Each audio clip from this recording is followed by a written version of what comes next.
The cloud painter Lila's eyelids fluttered shut, and the familiar soft whoosh of her bedroom window opening carried her away not on wind, but on stardust. She landed, barefoot and pajama-clad, on the spongy pearlescent floor of the cloud workshop. Above, the vast velvety dome of night sky stretched endlessly.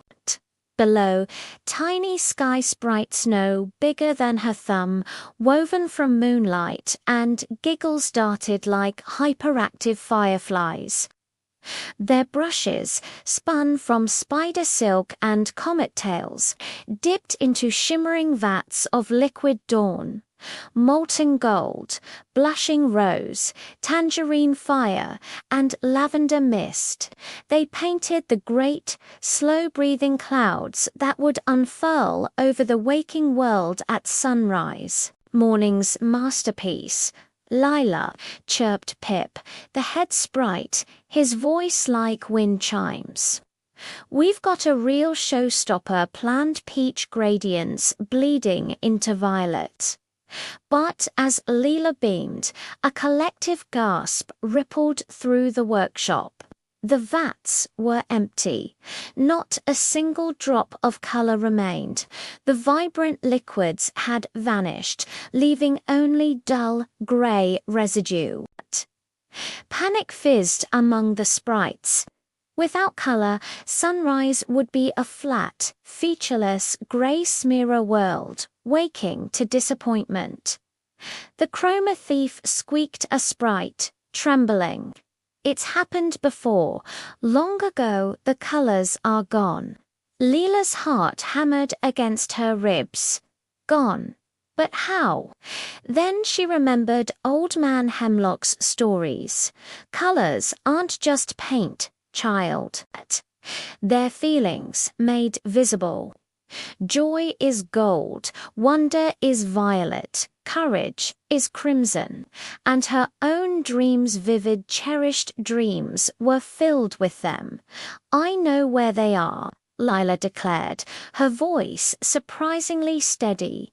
In my dreams, we need to borrow them back. Pip's tiny face lit with desperate hope. The Rainbow River, it flows through the heart of dreamland, connecting all slumbering minds, but tricky. The journey began at the river's edges, swirling, luminous current of liquid light, humming with the whispers of a million sleepers.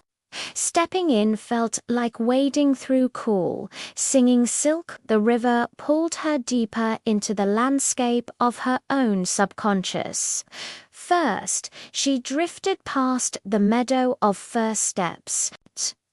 There, her toddler self wobbled on unsteady legs towards a giggling sunflower.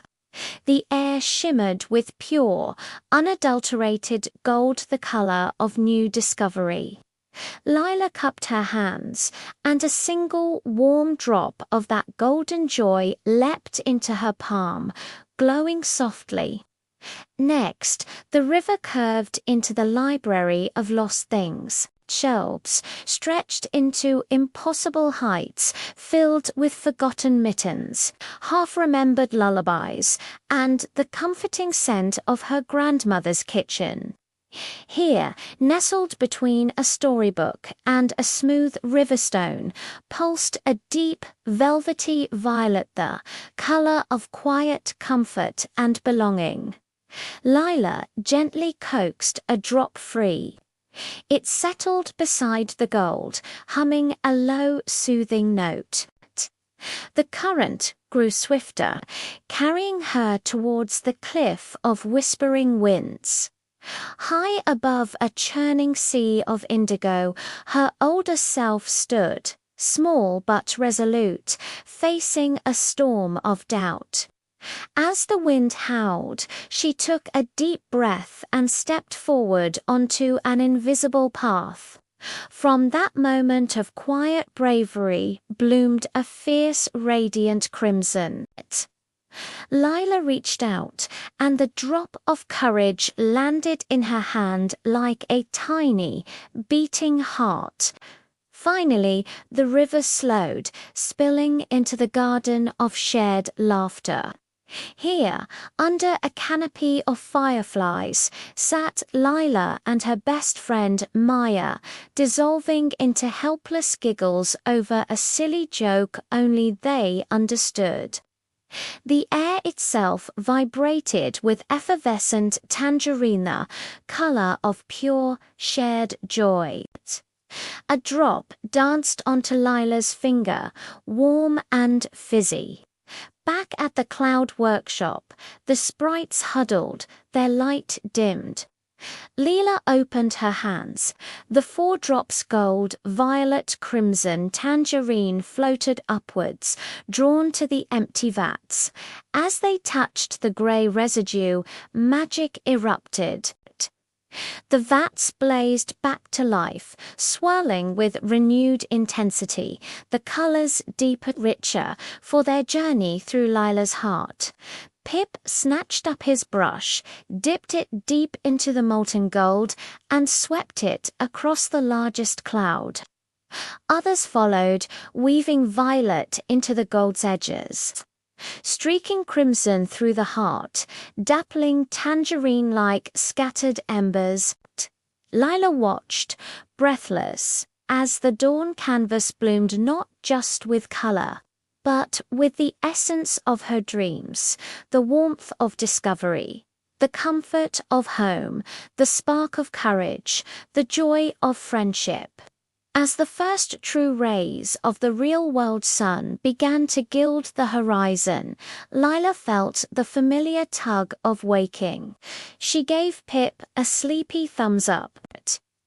Back in her bed, dawn painted her ceiling in soft peach and lavender. Outside her window, the sky blazed with impossible dream-forged hues. Lila smiled, tracing a streak of tangerine light on her wall. She hadn't just repainted the sky.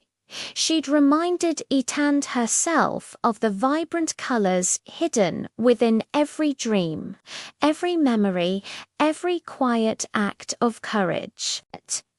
The world woke up beautiful because someone had remembered to borrow its light.